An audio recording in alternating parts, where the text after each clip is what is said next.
So my morning coffee musings, my muggin, as I like to call it. Alright, so here's our deal, cats and kittens. Let's talk about this whole Eros love BS.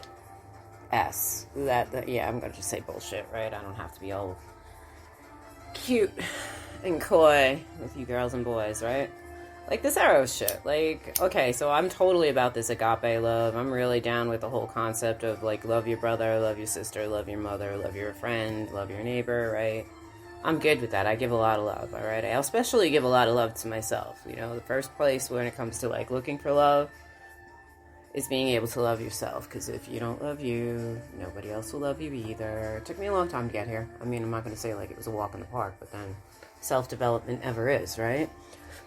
How are this Eros love, this as Gazette said, this bourgeoisie notion that is designed to subjugate the masses by politicism and dogmatic religion. I just don't even get it. If any of you out there, okay, now, and this is a real serious thought process, I'm not going to ask you to look at any long-term relationships you may see out there. And I'm talking, let's talk push 20-something, all right? I want to talk about real talk here. Look at your, if you're a youngin', look at your, aunts, your uncles, your grandparents, right? And if you're in a peer group of that age group, look at all of your friends, family, and, of course, relatives and neighbors around you. Let's look at their marriage, okay? I can hardly believe at this point that I am still having conversations with people. By the way, I'm a psychic advisor, so that's one of the reasons that this comes up. That they really think if they have a baby, it's going to fix the situation. It's 2021, all right? The 22nd century.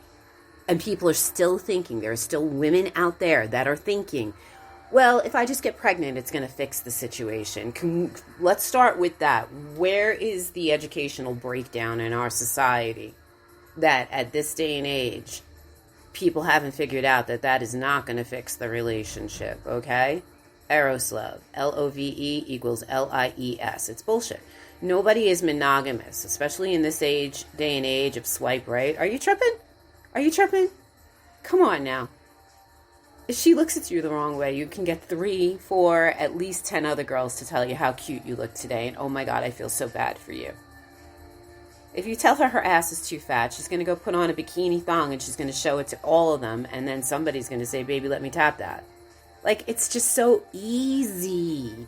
It's even easier now for people to cheat. So where's this concept of oh yeah, but this is my favorite, if you're in the age group of, Gen X, then you've definitely seen the generation before you and you're seeing the generation coming up. So I am definitely talking to this particular unit, right? Did they not see that the free love, totally spiritually awake, hippie, get together, communal, true love, true soulmate, twin flame thing totally exploded into a disaster through the 70s and 80s, and we ended up with AIDS? This is hysterical, okay? It totally devastated and completely annihilated any sense of a familial and nuclear family unit in the 70s and 80s. And yet these kids think they're going to do the same exact thing again. They're literally living the 60s on repeat, right down to communal living, group sex, no condoms, no protection to take care of that stuff. So be careful if you're messing with somebody in that age group, because you're definitely probably going to be on that delta wave of the STD that should be banking probably in the next 10, 15 years, just like AIDS came out in the 80s, right? Come on now. History always repeats. So then let's talk about the relationships again. I was saying, if you're somebody who's in the Gen X generation, look at your peers. If you're younger, look at your elders. Yes, there may be marriages that last, but I personally have never seen a marriage that lasts where the two people are still in love. People fall out of love. They stay married, but they fall out of love. Okay? That's the legit truth. People will not leave a marriage because of the fact that it's way too expensive, it's way too costly. There's so many people, and now, like I said, in this day and age of swipe right, like, legitimately, are you tripping on commitment?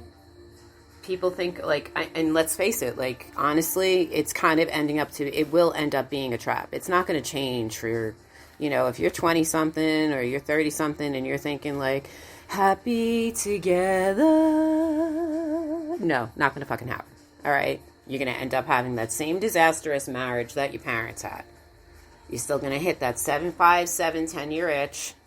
You're still going to get bored with the sex. Still going to have somebody is going to stray. Somebody's going to be too caught up in the kids, the family, the soccer, the barbecue, the block party, all that stuff that you pack into a nice suburban life to fake the fact that you're not happy together, right? So think about this. Like, I really don't believe in Eros love. That's what, obviously, you could tell I'm, like, tripping on. I think, like, those binding contracts are literally that. They're to bind people. They're like chokehold slave collars, in my opinion. If you want to stay, stay. You want to go, go. I ain't going to keep you trapped there by some sort of financial fear, right? Like, oh my God, I can't leave my wife. I can't leave my husband because the divorce is just going to be too costly. The fallout's going to affect the kids. You're understanding where I'm coming from, right? What do we do about the house? What do we do about the property? All of these beautiful things that go into a relationship that is in decline. So once again, are we staying together because we're in love? Disney fucking fantasy shit?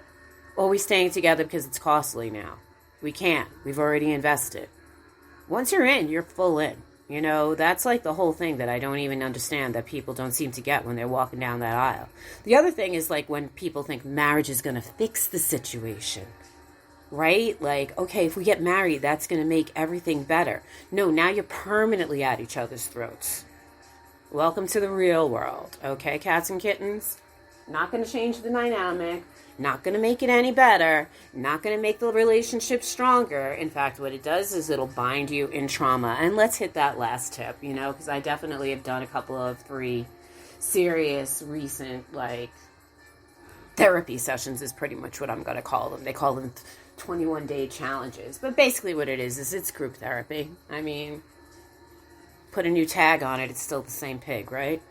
So anyway, I've run through like 3 of these, and I've noticed there's this penchant, as we say, with that horrible American guttural accenting, to wallow in our childhood now and doing all this self-nurturing, which is super fantastic, all right? I'm not saying don't go in and don't do the shadow work. I believe in that. You need to face yourself. You need to know yourself. You need to heal yourself before you're healthy or presentable in the real world. However, an excessive amount of focus on the trauma of your childhood does not release it. An excessive amount of focusing on the trauma of your childhood is going to do what? Law of attraction. Bring that same shit and energy right back into your life. Hello? You're focusing. That which you focus on is what you will receive, right? So, and flip side, that which you resist is going to persist. So if you're frustrated and you're not letting go of that stuff, you're going to call it into your life. It's a really fine balance, no doubt. But I do see that there is a sort of, how can I call it? And I don't mean to be disrespectful, because I know there's like all of this energy in and on, like masculine energy is like just so toxic and it's so unhealthy. Well, let's face it, cats and kittens. It's that masculine energy that built the country you're living in right now, isn't it? So I do believe that we do need to face the feminine. We need to embrace our feminine. It has to be a balance. But the over excessive wallowing and self-nurturing is going to produce a lack of drive, will, and ability to stand sovereign in your own power. If you get too wallowing in your emotions, if you go too deep into all of that, oh, I need to nurture, I need to heal, I went through this trauma, I need somebody who understands that trauma, I want somebody who can accept my trauma, somebody has to nurture and bond with me on my trauma and tell me my trauma is okay. When somebody comes along to take advantage of you, and that's definitely going to happen right now, it's all red, white, and blue, right? NWO, whatever the heck you want to call it, but there's definitely people pulling the strings that are more than happy to take advantage of you. Trust me. And trust me, if it ain't those dogs, it's going to be somebody, some turkey on the corner is going to be more than happy to take advantage of your overly sensitive, overly needy, overly self-nurturing behavior. They'll come along and they'll slip you a Mickey. Oh, baby. Oh, let me nurture you. Oh, let me take it. Oh, I understand your wounds. And then, boom, knife in the back. So just think about that double line, you know. Think about, like, where you're walking yourself into. Okay, yeah, we want a world full of love and peace, and we want a world full of harmony, and we want a world full of community, and that's a beautiful thing. But we also have threats out there, and you cannot be blind to the threats. You cannot be ignorant to the threats. Trust me, those threats, they're hoping, they're waiting, they're banking on you being ignorant. All right? They're totally banking on you being ignorant. And the same comes to love. I feel that it's been pushed to us through the media, through social conditioning, through the hierarchies, through religiosity, right? Like, produce Catholic, okay? No condom. You're supposed to produce as many friggin', you know, kids for the Catholic Church as you possibly can. Same thing for, like, certain governments, right? Like, they really want you to, like, seriously give your kids to the military. There's countries where it's, like, automatic conscription, where they actually come out of high school training for their military, okay? So think about, like, the concept. Where has marriage come from? Why is marriage such an institution? Why do people believe in eros love? Like, being an all-time, like, high, being, like, gonna last forever thing? Like, that's the thing that I'm really circling back to. Why do people think that this eros love is going to last forever when history dogmatically has pushed it into our face that it does not work at all? In one way or another, a long-term binding commitment where neither person can leave without there being, notice this, some sort of penalty. Who designed that? I personally don't believe it's the people who believe in love and romance. I don't think that they designed that institution because they believe in love and romance. So there's some sort of heavy penalty if you exit that relationship, right? So basically, you've bought yourself love. Think about that. Think about the exchange, right? Doesn't it have to be some big hunking rock? Doesn't the woman have to give up her name, herself, her identity? Only to be laying in bed 7 years later wondering who he's texting at 3 o'clock in the morning after she gets up to go to the bathroom. Or vice versa.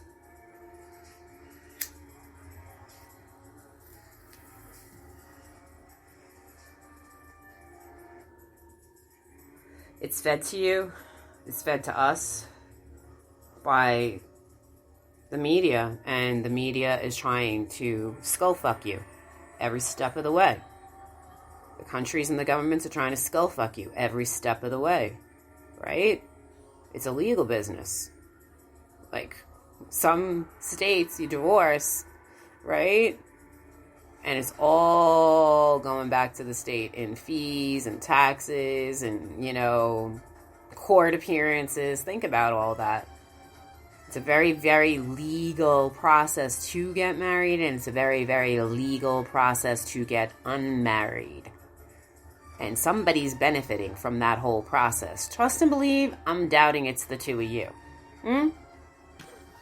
Whereas if you have some sort of, okay, so, like, where am I going with this? What about, like, the whole concept of, like, you know, hand fasting? What about the whole concept of just making a public pledge without any legal binding contracts?